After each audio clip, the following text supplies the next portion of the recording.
Bonjour, nous avons le plaisir de vous présenter encore une deuxième fois le professeur Blatif Fekkak, fondateur et président de la Fédération mondiale de la diversité euro-africaine, ex-professeur à l'ISCAE et détenteur de 3 doctorats, un doctorat en gestion, un doctorat en sciences, en sociologie et relations internationales et un doctorat d'État en économie.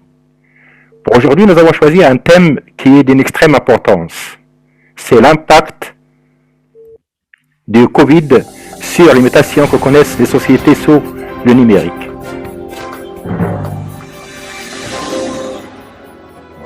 Question numéro 4. Professeur, les projets de société entrepreneuriale en étant un accélérateur peuvent-ils faciliter l'accès à de nouvelles sociétés numériques au digital?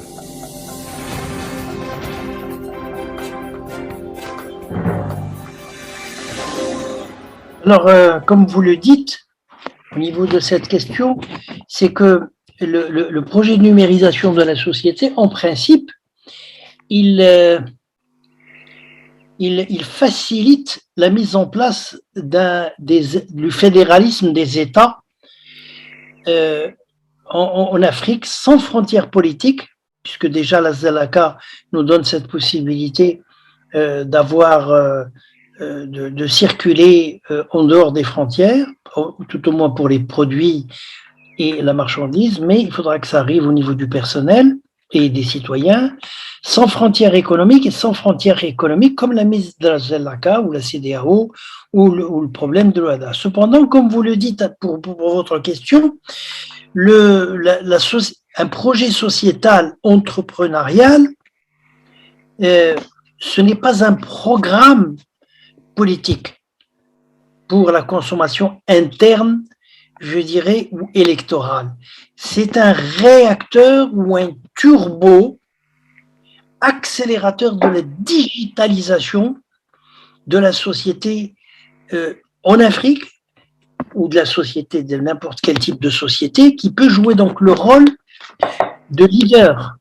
Et le Maroc peut jouer le rôle de leader de la numérisation de l'Afrique. Alors, pour la société, je dirais, entrepreneuriale, on a aussi raté le coche. Il y a, je dirais, 50 ans, on ignorait ce que c'est l'entrepreneuriat en Afrique. Il y a 30 ans, on venait de le découvrir à travers les Européens et il y a eu l'auto-emploi et finalement les uns copient sur les autres, mais il n'y a pas une idée originale qui est partie de l'Afrique. Il y a 20 ans, on a commencé à démystifier démystifier l'entreprise, démystifier l'entrepreneuriat. Et il y a 10 ans, on les encourageait parce qu'il n'y a plus d'emplois. Et là, il y a 5 ans, il y a eu la conception de cette société de type numérique aujourd'hui, mais qui est une société de type entrepreneurial, mais plus salariale, en remplacement de cette société de type classique, et qui est considérée un peu comme une société has-been, avec l'ubérisation, je dirais, des sociétés au niveau mondial, avec les nouvelles sociétés numérisables.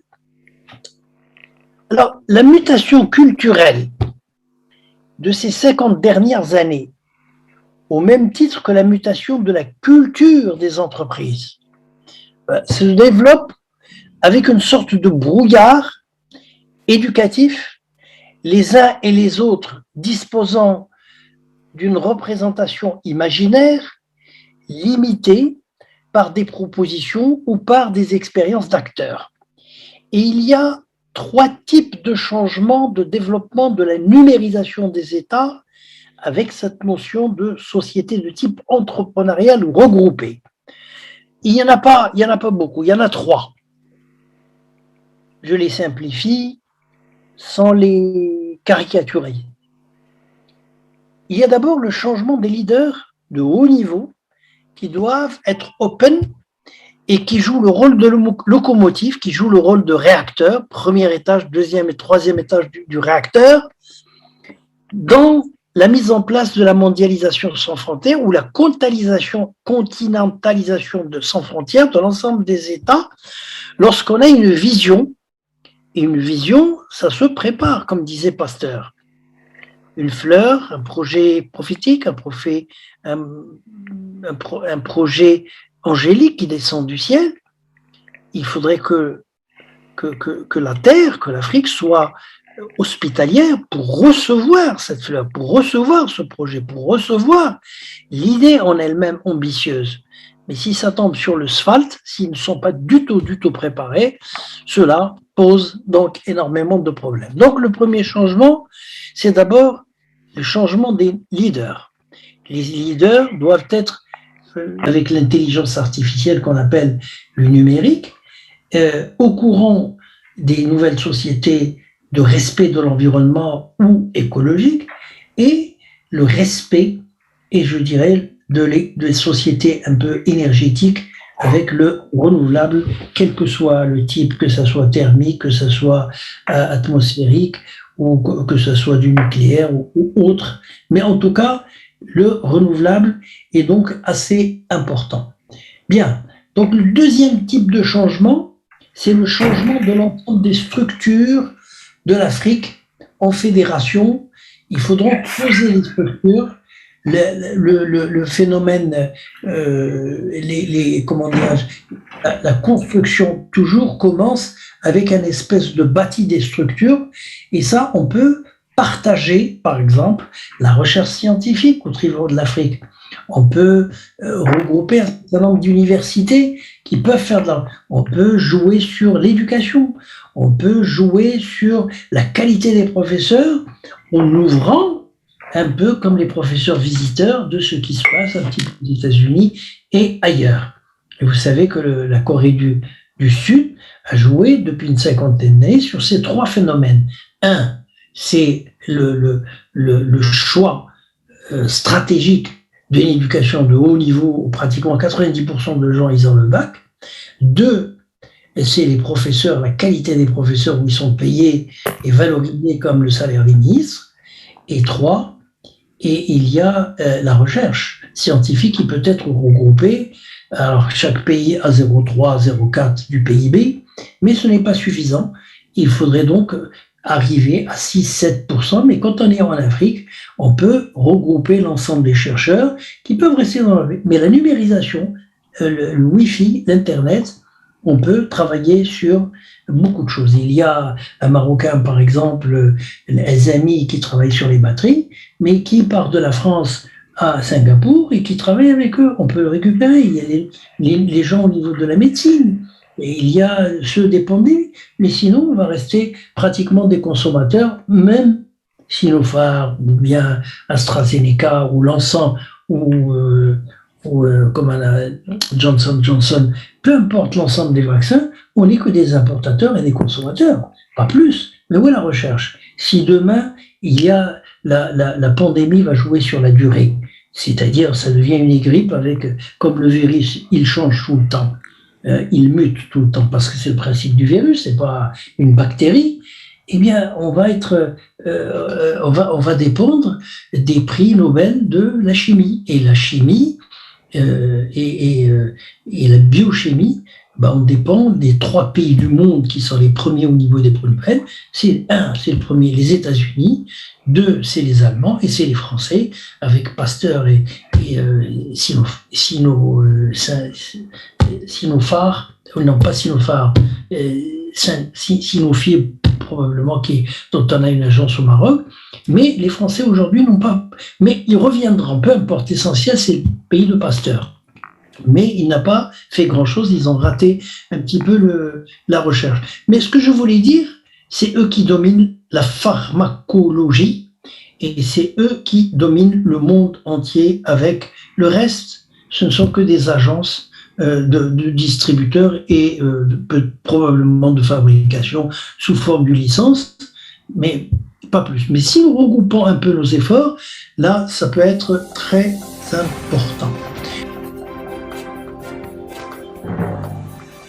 Alors, comment peut-on expliquer ces sociétés bloquées, comme je disais tout à l'heure, bicéphale, névrosée, parfois théocratique, et névrosée surtout. Ils veulent y arriver d'être comme les Européens, mais ils sont bloqués. Et là, ça pose d'énormes problèmes. Alors, il y a deux grandes théories qui peuvent nous aider à comprendre comment l'Afrique peut avancer. Il y a d'abord une théorie qu'on appelle de Karl Popper, que lui appelle l'horloge biologique des sociétés. Chaque société, selon lui, je l'explique, depuis la crise de la Seconde Guerre mondiale, les sociétés libérales ou socialistes, ils ont fonctionné avec les fondements de cette théorie de Karl Popper, c'est-à-dire que les sociétés sont à la merci des cycles répétitifs, qu'il appelle, lui, une horloge biologique interne des sociétés.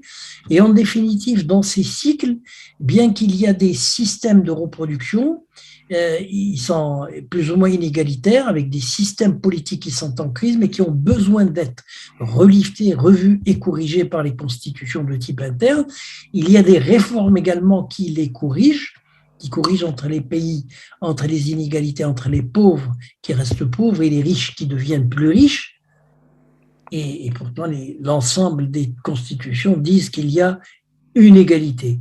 Alors hier, les sociétés qui étaient cycliques, répétitives comme des horloges biologiques, même pour les sociétés, certaines sociétés qui ont une horloge biologique interne, mais à l'heure orientale, ils ont donc en retard d'une guerre. Il est donc possible de faire des projections linéaires de 20 ans, 10 ans, 5 ans, 3 ans et peut-être 2 ans. On peut planifier à gauche et on peut gérer à droite. Là,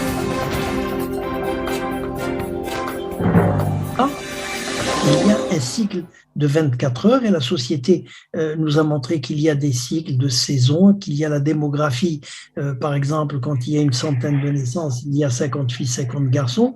Là, c'est ce qu'il appelle, lui, l'horloge de type biologique, de type interne.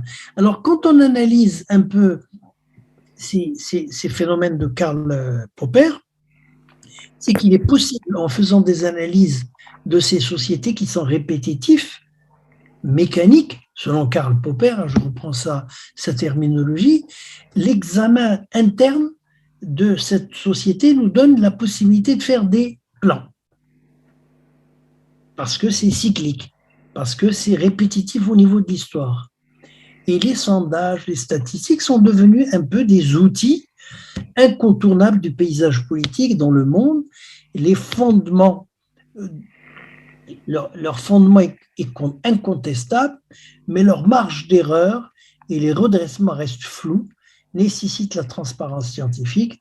Gouverner, c'est un peu prévoir, avec des modes de raisonnement, mais mode rationnel, pas mode religieux, de raisonnement, avec des chiffres, et cyclique au niveau on peut faire des prévisions, et on peut faire ce qu'on pourrait appeler un monde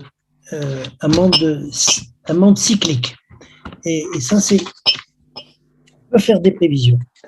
Or, ce qui est important aujourd'hui, c'est que, selon Karl Popper, c'est que ces prévisions, à la fois ces prévisions et parfois, je dirais, qui sont prédictibles, grâce aux découvertes de la science, se contredisent paradoxalement avec les modes de gestion des nouvelles sociétés à risque que propose Ulrich Beck. Le mode de pensée rationnel se réduit ni à la recherche des causes et des effets, ni à des chiffres statistiques, mais je dirais ni de droite ni de gauche. Et finalement, il en conclut qu'il n'y a pas une bonne ou une mauvaise gestion statistique. L'information est sacrée, comme disait Beaumarchais, mais l'interprétation de sa lecture est libre.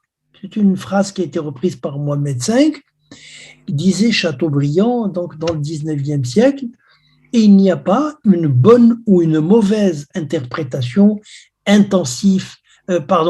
restrictive ou extensifs, voire parfois incohérentes dans les sociétés à risque, que l'on va étudier avec les nouvelles sociétés à risque. Donc, dans la deuxième théorie, qui remet en cause, alors bien sûr, avec Karl Popper, toutes les théories du monde entier, y compris l'ONU, y compris l'ensemble des économistes, ont fonctionné sur cette idée d'une société à horloge biologique répétitive. Donc, on peut faire des prévisions et on peut faire des planifications sur 20 ans. Aujourd'hui, c'est terminé, parce qu'il y a une nouvelle théorie de professeur Ulrich Beck, Ulrich Beck, qui est décédé en 2005, mais qui est allemand, mais qui a laissé un très grand livre qu'il nomme d'ailleurs Les nouvelles sociétés à risque, et il nous montre que lui, le monde est un nuage. Le monde est un nuage au sens numérique du terme. Dans le cadre de la météorologie, c'est une belle image de cette métaphore, car un nuage est défini d'une façon irrégulière et qui change tous les jours, et selon les météorologies, depuis 1834, avec un ordre désorganisé et un désordre organisé avec 26 types de nuages classés, et il y en a 3 qui, au niveau, qui sont classés en termes de hauteur, sauf un spécialement qu'on appelle le cumulonimbus, qui lui, pour lequel a été créé le radar, car en montant, il risque de renverser un avion de 400, 500 tonnes ou 600 tonnes, peu importe de son poids. Mais ce qui veut dire Ulrich Beck, c'est qu'aucune journée ne ressemble à une autre au niveau de la météo depuis qu'elle existe de 1834. Par conséquent, le monde n'est plus cyclique parce que, selon lui, on ne peut plus faire des prévisions. Il y a une imprévision, il y a des révolutions qui sont impensables, il y a le printemps arabe, il y a des risques technologiques, il y a le nucléaire, et il donne beaucoup d'exemples sur Tchernobyl que personne n'avait prévu, sur Fukuyama au Japon, personne ne l'avait prévu, sur les catastrophes naturelles, sur les épidémies qui sont passées, sur les scénarios imprévisibles et imprévus, sur les risques sanitaires d'Ebola, sur la peste, sur le H1N1, sur le HN5, sur les grippes aviaires, bref, sur la grippe espagnole, sur le coronavirus qui est connu depuis 1972 et qui se transforme en SARS en 2002 et qui devient le MERS en 2013 et aujourd'hui le Covid-19 parce que c'est 2019. Donc les risques d'une prolifération, de destruction massive et démographique ou une prolongation d'un nouveau monde sans frontières, vous voyez bien que les décisions sont très difficiles. Ce qui veut dire que pour lui, les hommes politiques, les décideurs d'entreprise, les acteurs et les opérationnels doivent prendre des décisions à court terme. Et c'est pour ça qu'on a une orientation. On n'est pas sorti du tunnel, mais toutes les planifications sont mises aux archives. Et ça, c'est très important pour les leaders politiques, pour les leaders, parce que la notion de risque qui fait fortune aujourd'hui dans la sociologie politique, par contre, le concept de risque stricto sensu est utilisé ici pour signer les phénomènes aussi disparates que les risques politiques, que les risques religieux, par exemple, sur le terrorisme ou les catastrophes nucléaires ou la maîtrise de la technologie atomique par exemple Israël, l'Iran, la Corée du Sud, ou les risques de la vache folle, ou les risques de la pauvreté et de l'ignorance, ou les risques du sida, ou les risques que nous avons aujourd'hui d'un certain nombre de maladies.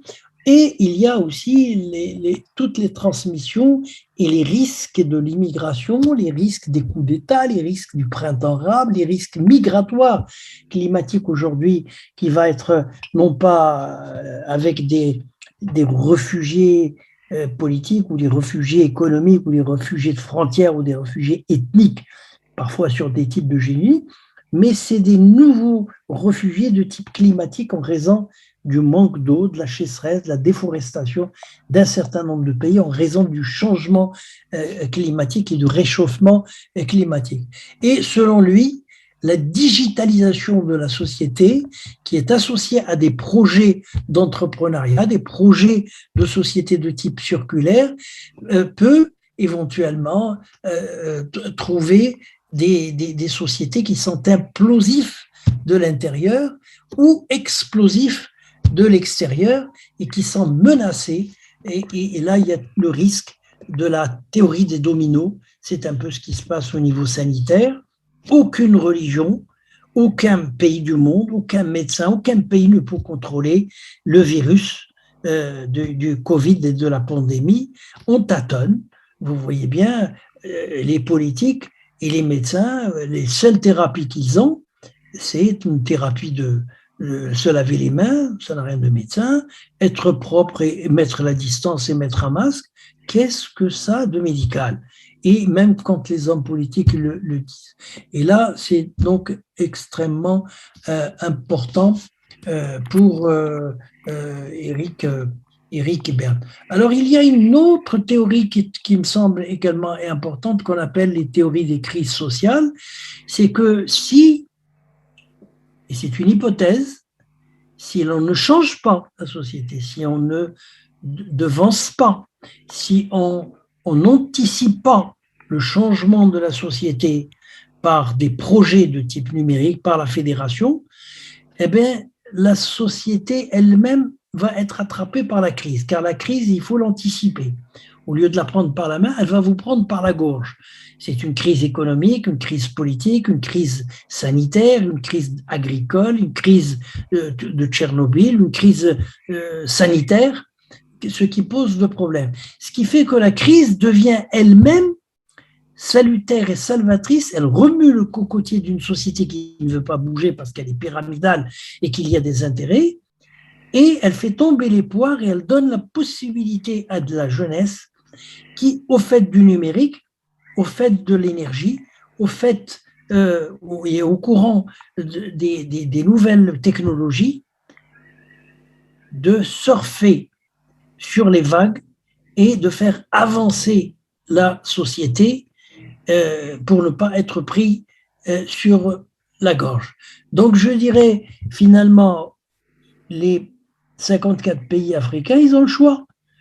Ou ils se regroupent et ils ont des projets et on peut les aider à travers l'idée du Maroc qui peut jouer le rôle de leader, ou alors le problème, c'est une implosion un petit peu de l'intérieur parce que la crise va jouer un petit peu son rôle de remuer le cocotier.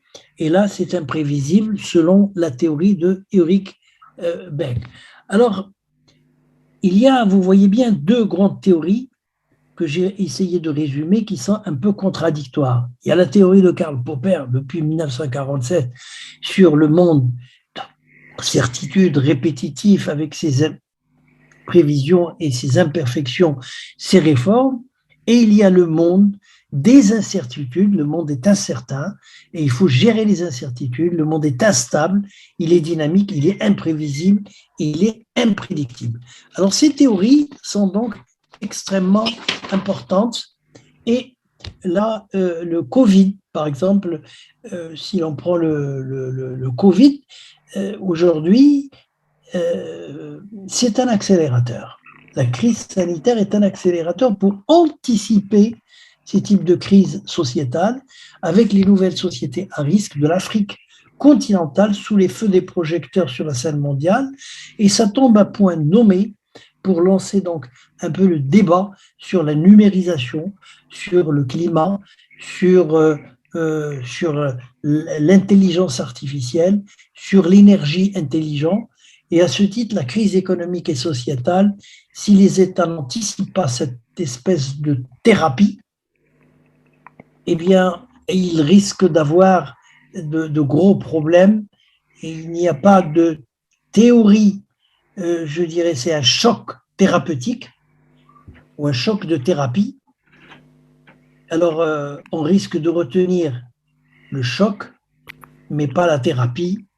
Voilà pour cette question qui qui pose une véritable problématique où on a le choix d'anticiper les événements avec un projet de transformation de la société en se regroupant et en faisant face à la mondialisation, soit on a la deuxième possibilité, on se fait attraper par les crises sanitaires, les crises politiques, les crises de type économique, la sécheresse, les 10 scénarios que j'avais dit au début, si vous vous rappelez bien, le changement climatique avec 1 degré, tout va brûler. 2, vous avez le stress hydrique, c'est-à-dire le manque d'eau avec la déforestation et la sécheresse. 3, vous avez la sécurité alimentaire. Le 4, vous avez la mort du bétail. 5, vous avez des mouvements migratoires qui peuvent être de 10%. Alors imaginez, l'Afrique sera en 2030-40 presque 2 milliards, 10% ou même 20% de mouvements migratoires, c'est 20 millions de gens qui vont se déplacer en montant vers le nord. La société, les hommes politiques, les États ne sont pas préparés à cette vague et à cette crise de type humanitaire et de type climatique. Que faut-il faire, disait Lénine. Donc, dépasser cette crise avec un nouveau projet, c'est un projet continental, et bien sûr, il risque de dégêner un certain nombre de pays, mais il est là. Voilà, je vous remercie pour cette question qui est large et qui est continentale. Je vous remercie également. Donc, vous avez parlé des crises politiques et des crises sociales aussi d'un État ou des États d'Afrique. Et ma question serait, peut-on considérer ces crises comme un frein pour le développement ou un accélérateur pour les sociétés bloquées à 2 vitesses d'avancement? Alors, c'est ce que je disais tout à l'heure sur les problèmes de la crise qui remue le cocotier, et soit on l'anticipe, soit elle nous rattrape par la gorge. Et là, ça pose un problème pour l'ensemble des sociétés qu'on appelle à risque politique, à risque sanitaire, à risque militaire, dont les déclencheurs sont des crises économiques qui sont parfois des régions, ce sont des crises de finances publiques, ce sont des crises d'endettement, ce sont des crises de l'agriculture, ce sont des crises de la justice qui n'existent plus, c'est la crise de confiance de l'ensemble de la société vis-à-vis des partis politiques, c'est la crise de l'emploi, c'est la crise du chômage, c'est la crise de la pauvreté et de l'ignorance, et qui crée des crises qu'on appelle sociétales et qui demandent un changement brutal et parfois de terreur. Et aujourd'hui, ce problème, il faudrait que ça soit géré l'incertitude, et l'incertitude pose véritablement problème. L'incertitude n'est pas à la portée de tout le monde, car on marche sur les œufs, on n'est pas sorti du tunnel et on prend les décisions court-termistes, et au niveau des réformes de justice, au niveau de l'éducation qui doit être valable pour tout le monde, sinon on perd le capital immatériel. Il y a la fiscalité, il y a les dépenses de type public qui doivent être mesurées, et une restriction avec des évaluations des politiques publiques qui doivent s'ouvrir. Et là, j'aide beaucoup la Banque mondiale à faire des séminaires au Maroc en liant les politiques publiques, comme on l'avait expliqué, qui est valable pour les 80% des sociétés marocaines, et en même temps liées au PPP. Mais c'est difficile de faire passer l'idée qu'une politique publique qui ne doit pas être rentable à la charge de l'État. Or, l'État, c'est les citoyens qui payent les impôts. Et donc, dans ce cas de figure, on risque d'avoir des crises un peu partout. Mais le PPP permet d'avoir un mode de financement et permet d'avoir les compétences, et ils géreront les hôpitaux, ils géreront les finances publiques, ils géreront le transport, ils géreront la région, ils géreront les caisses de compensation sur la base de ce nouveau projet qu'on appelle le modèle économique parfois qui est circulaire, sans déchets, mais avec un changement. Et ces changements qui sont fondamentales selon une des grandes théories neurologiques du changement du professeur Jean-Marie Liédot, qui lui nous explique que les neurones doivent avoir le changement au niveau épistémologique et que le biologiste lui-même démontre que le cerveau peut faire des productions de neurones, s'ouvrir à des changements, s'autodétruire quand il y a l'enfermement du stress, et il accepte les crises un peu cycliques, mais il fuit la routine de la bureaucratie. Et par exemple, il donne même un exemple, un fonctionnaire ne peut pas rester dans une société, par exemple, 30 ans, parce que quand il a 30 ans d'expérience, en général, le fonctionnaire, il a une année d'expérience multipliée par 30 fois répétitive. Et ça devient bureaucratique, ça devient cyclique. Il faudrait donc qu'à un moment donné, la société dise le fonctionnariat, c'est pour tout le monde. On travaille 5 ans et on passe dans une société de type entrepreneurial et on forme d'autres parce que ce n'est pas un privilège ni le monopole de certains pour prendre un petit peu le pouvoir. Alors Liedo dit que le cerveau, biologiquement, il est malléable, il est parlant, il est modulable, mais par la nouveauté, parce que le changement, comme il le dit lui-même, comme disait Socrate dans son temps, la sagesse intellectuelle commence avec l'émerveillement qui réveille les neurones par le changement. Il attire l'attention. C'est un peu comme un film par rapport à un discours qui est de type monotone du professeur, parce que la mutation de la société moderne doit répondre à cette mutation de l'accélération de l'accélération, de la numérisation de la société, d'Internet au niveau mondial, de la culture, de la compréhension rapide des langues par comparaison. Et selon Liedo, c'est l'émerveillement pour un enfant qui donne du plaisir d'apprendre pour les citoyens, qui donne aussi du plaisir à ses neurones, qui sont indispensables pour le développement de l'intelligence, par le changement de la nouveauté, par les réformes de l'environnement. Et il y a 3 conditions selon lui. Il faut, comme je disais tout à l'heure, il faut anticiper le changement de la société, qu'il appelle, lui, dans un terme un peu la libido sciendi, qui veut dire un concept où l'on apprend très vite, mais avec une évolution et avec un type de changement. Ça, c'est donc important. Le deuxième concept pour lui, c'est l'altérité des nouvelles sociétés qui sont numériques, où l'on apprend parce que le monde bouge et le risque pour ces sociétés africaines est de prendre le risque de ne pas bouger avec la mondialisation, car on reste une culture orale, il faut qu'elle soit écrite. Et quand il y a la mort comme disait un proverbe africain, lorsqu'un vieillard meurt, c'est une bibliothèque qui part avec lui.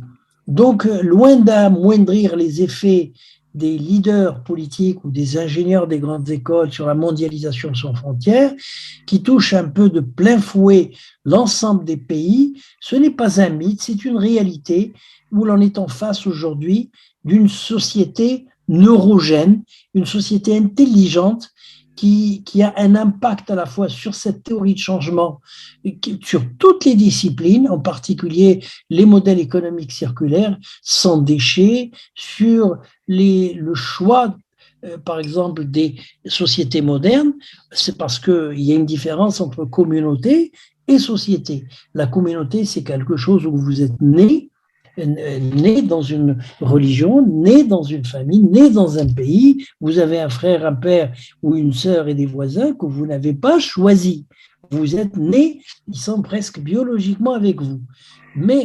Et vous faites la tradition, vous, comme l'appelle Feu L'Héroï, il y a une espèce de routinisation de la tradition qui perd son essence, et on continue, et ça devient un peu folklorique, et on ne comprend pas quelle est la symbolique du folklore. Voilà, donc l'idée, sinon, la théorie en elle-même, elle est importante pour pouvoir évoluer à travers ce type de changement. Alors, la culture orale est importante au niveau de l'Afrique, il faut les récupérer, il faut les écrire, il faut les comprendre. Voilà un petit peu pour cette espèce de, je dirais, de théorie assez importante sur ce que Marx appelait dans son temps ces sociétés progressistes et à la fois évolutives qui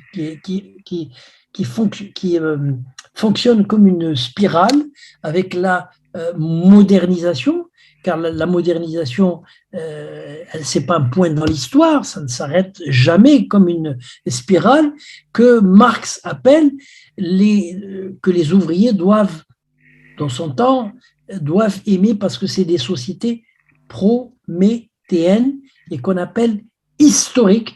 Elles ne sont pas répétitives parce qu'elles évoluent au sens de l'école de Francfort et qui sont capables de développer les germes des sociétés émergentes, capables de changer avec la mondialisation, capables de se regrouper intelligemment avec les sociétés artificielles, enfin les sociétés, disons, de l'intelligence artificielle que l'on appelle aujourd'hui le numérique, et qui sont en mesure d'évoluer avec la digitalisation des sociétés, mais elle a besoin d'un wagon, elle a besoin d'une tête d'affiche. Moi, je pense que le Maroc, à l'heure actuelle, peut englober, jouer ce rôle de jeu de Go, au lieu de se diviser, au lieu que d'autres commencent à réfléchir avec quelques pays voisins, de reconstruire autrement le Maghreb arabe ou le Maghreb de l'Afrique du Nord. Ça n'a pas de sens. Il y a déjà plein de communautés que je vous ai citées au début. Il va falloir travailler avec les têtes. Ils sont à peu près 13 ou 14. C'est avec cela qu'il faudrait travailler, faire de la pédagogie, créer une chaire à travers que le Maroc peut prendre en charge, mais il partira avec une vision, et c'est comme ça que l'on passe de cette société, je dirais, de méfiance vers une société fédérale de confiance. Voilà, je vous remercie pour cette question large et importante. Je vous remercie également, monsieur professeur Abdelatif Kak. Donc nous arrivons à la conclusion de cette interview. Et ma question est la suivante. Selon vous, comment peut-on faire pour avancer la société marocaine en voie de digitalisation? Tout à l'heure, je disais que c'est une question encore à 1000 dirhams. J'y manquerai pas. Hein. Non, quand on est un peu théoricien, quand on est universitaire, on a des idées, mais au niveau de la pratique, il va falloir les regrouper parce que ça ne sert à rien, comme je disait Pasteur tout à l'heure, d'avoir un projet.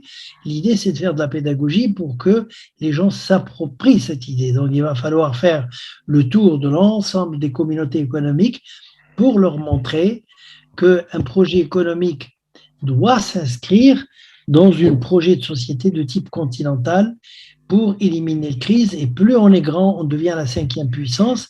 Et surtout que l'Afrique est un pays, l'un des plus grands continents du monde. Il fait 2 fois l'Europe, c'est très important. Le nombre est important, c'est 1,3 milliard.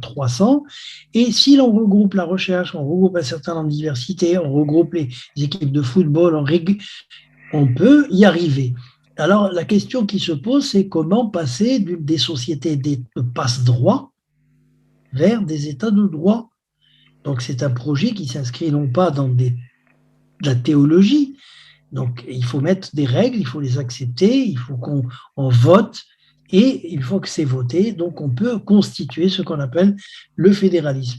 Il faut passer d'une société de népotisme, qui est la caractéristique principale au niveau de l'Afrique, y compris le Maroc, vers une société de la méritocratie, je dirais, au niveau continental. Il y a également, ça doit être, la Fédération des États d'Afrique doit être une société, non pas d'exclusion économique, mais d'inclusion. Il faut qu'on parte avec l'esprit, et ça c'est les fondements de la pédagogie, de dire que nous partons d'une société, non pas de perdants et de gagnants, mais nous partons avec cet esprit de gagnant-gagnant.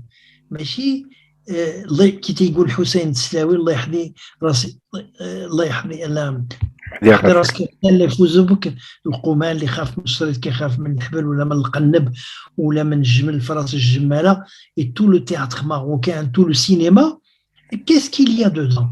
Il n'y a que des vices et des tromperies, des mariages, des tromperies, ce n'est pas ça la culture.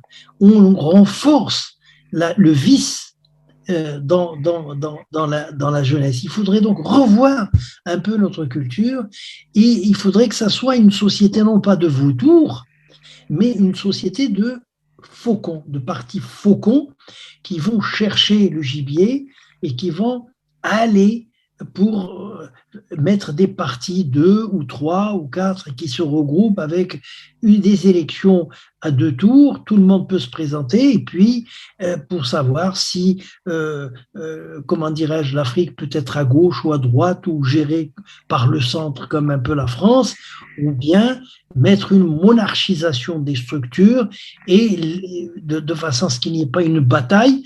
Et à ce moment-là, on reste sur la voie du libéralisme et les gens resteront comme des districts et c'est gérable. C'est une société à l'heure actuelle qui est sans gouvernail. Et une société africaine avec ses 54 États, sans fédéralisme, sans ce type de projet, c'est sans gouvernail. Or, on a besoin d'une bonne gouvernance, on a besoin de quelqu'un qui prend les commandes.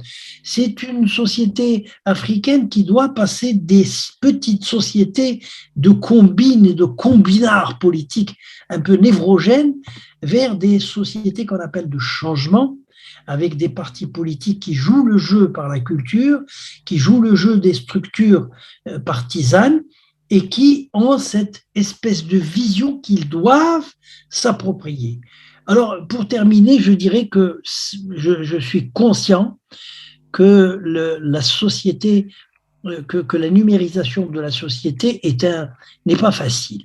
Et c'est une négociation dans un virage extrêmement difficile du siècle pour marquer l'histoire. Ça fait partie des grands leaders d'hommes d'État, pas simplement des hommes politiques. Les hommes politiques, c'est celui qui cherche à se faire élire et il cherche à se faire redoubler. Mais un homme d'État, c'est celui qui a une vision, qui sort de son territoire et qui grandit et qui laisse sa trace dans l'histoire pour les générations futures en les regroupant. Même les marabouts dans le temps, quand on lit un petit peu l'histoire du Maroc et l'histoire africaine, lorsqu'il y a un marabout qui rassemble 2 tribus et en faisant des échanges de femmes, peut-être pas des hommes parce qu'ils sont considérés comme des guerriers, ils doivent avoir des cousins ici et des cousins ici.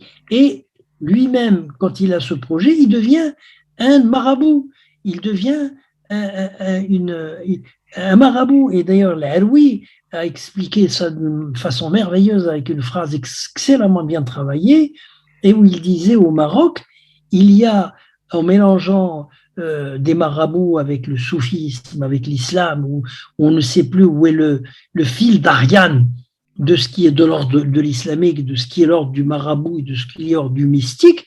Il disait, ce qui est très très bien comme phrase, il disait qu'il y a une maraboutisation de l'islam et une islamisation du marabout. Ce syncrétisme a fait un mélange dont on ne connaît plus maintenant les symboles. Alors l'homme d'État, c'est celui qui a une projection sur le futur. L'homme politique, c'est celui qui travaille sur le passé. Parce que le passé, on n'a rien à tirer du passé. Mais pour l'avenir, au niveau des religions, on n'a pas à chercher la mort. Il y a aujourd'hui la vie.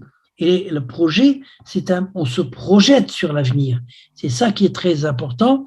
Et donc, les sociétés numériques, les sociétés écologiques, les sociétés énergétiques vont s'imposer comme un levier de croissance au niveau de l'Afrique dans le cadre de ce projet d'Afrique entrepreneuriale, mais plus salariale avec des entreprises à dimension continentale. Et avec une augmentation de la productivité du numérique et en raison de la possession des matières premières des industries lourdes, une meilleure compétitivité, une meilleure au niveau mondial. Ça nous permet de gagner du temps et les leaders politiques avec les dirigeants des sociétés, les sociétés civiles, en y gagnant une économie circulaire sans déchets avec des entreprises, mais à ce moment-là à dimension du type qui me semble très importante de marché africain sans frontières.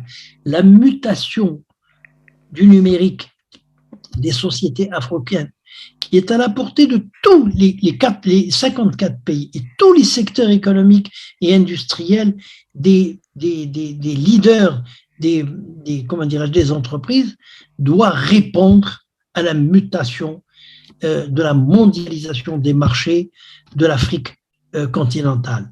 La numérisation de la société est aussi sur les lèvres de l'ensemble des chefs d'État, que ce soit aussi sur les lèvres des grands leaders d'entreprise en particulier, mais les nouvelles technologies qui envahissent petit à petit l'ensemble du monde professionnel avec des petites entreprises, on doit faire le choix du digital avec une gestion des fichiers de clients, avec des outils de collaboration. On doit lancer le commerce, le e-commerce.